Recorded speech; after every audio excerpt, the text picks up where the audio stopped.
నా ప్రభువైన యేసుక్రీస్తునామమున మీ అందరిని శుభవందనాలు. ఈరోజు దేవుని వాగ్దానం యోహాను రాసిన సువార్త 10వ అధ్యాయము 28వ వచనం. నేను వాటికి నిత్యజీవం ఇచ్చున్నాను కనుక అవెన్నటికి నశింపవు, ఎవడన్నా వాటిని నా చేతిలో నుండి అపహరింపడని వాగ్దానం ఇచ్చిన పరిశుద్ధాత్మ అర్ధరాత్రులు లేసి ప్రార్థన చేసి విశ్వాస చెల్లించి మరలా ప్రార్థన చేసి దేవుడు అన్నప్పుడు దేవుడి వాగ్దానం ఇచ్చి వెంటనే స్టేటస్ పెట్టిన అక్కడ నేను ఉదయకాల సాయంత్రం అర్ధరాత్రి ప్రార్థన చేస్తున్నాను, స్తుతియాగం చేస్తున్నాం. బైబిల్ దేవుడు పూర్తి రాశాను, ఉపాస ప్రార్థన కూడా చేస్తున్నాను.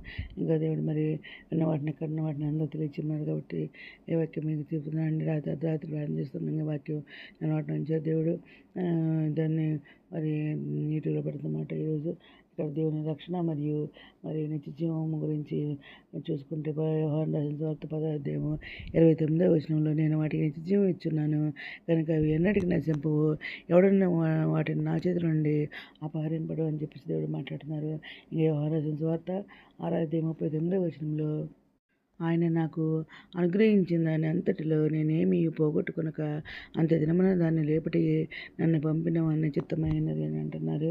ఇంకా యోహాను రాసిన సువార్త 10వ అధ్యాయం 27వ వచనంలో నా గొర్రెలు నా స్వరములను నేను వాటిని ఎరుగుదును, అవి నన్ను వెంబడించును అని చెప్పేసి దేవుడు కూడా మాట్లాడుతున్నారు. ఇంకా మరి విశ్వాసుల రక్షణ నిశ్చయిత గురించి చూసుకుంటే రోమాపత్రిక 8వ అధ్యాయం 38-39 వచనాల్లో మనమైన జీవమైన దేవదూతలైన ప్రధానులైనను మొన్నవైనను రాబోయేనను అధికారులైన ఎత్తైనను లోతైనను సృష్టింపబడిన మరి ఏదైనాను మన దేవుడైన మన ప్రభు అయిన క్రీస్తు యేసునందలి దేవుని ప్రేమ నుండి మనలను ఎడబాపనేరవని రూఢిగా నమ్ముచ్చు అని చెప్పేసి రాశారండి. ఇంకా 2వ తిమోతికి రాసిన పత్రిక 1వ అధ్యాయం 32వ వచనంలో ఆ హేతు చేత ఈ శ్రమలను అనుభవించున్నాను, కానీ నేను నమ్మిన వాడిని ఎరుగుదును కనుక సిగ్గుపడను. నేను ఆయనకు అప్పగించిన దాన్ని రావచ్చున్న దినము వరకు ఆయన కాపాడగలడని రూఢిగా నమ్ముకొంచును అని చెప్పేసి దేవుడు చెప్తున్నారు అనమాట. ఇంకా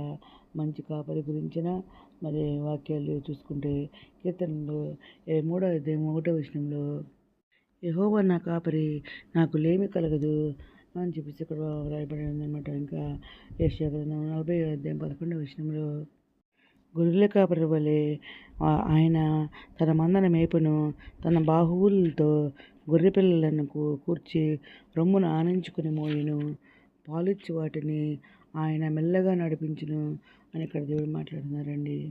ఈ విధంగా దేవుడు మరి మనకి నిత్య జీవాన్ని ఇస్తారంటున్నారు కనుక మరి ఎన్నటి నశింపు అని అంటున్నారు.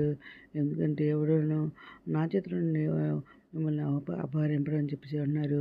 ఎందుకంటే వాటిని నాకిచ్చిన నా తండ్రి అందరికంటే గొప్పవాడు కనుక నా తండ్రి చేతుల నుండి ఎవడన్నా వాటిని అపహరింపలేడని చెప్పేసి ఏదైనా దేవుడు మాట్లాడుతున్నారండి.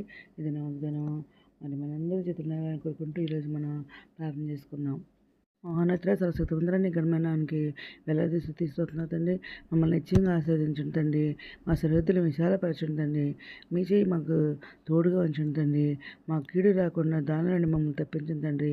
మీతో రానే మీ క్షయానికి మేమందరూ సిద్ధపడ్డ కృప చెప్పమని ఎత్తబడే గుంపులో ఉండే భాగం దయచేయమని మా ప్రభు పేరు యేసుక్రీస్తు ప్రసిద్ధమైన నామమున అడిగి పెట్టుకుంటూ ప్రార్థిస్తాం తండ్రి. మేము ప్రార్థనలో మా కుటుంబం నుంచి కూడా ప్రేక్షమని మనం చేసుకుంటున్నాను. ప్రభు సేవలో మీ సహోదరి. God bless you.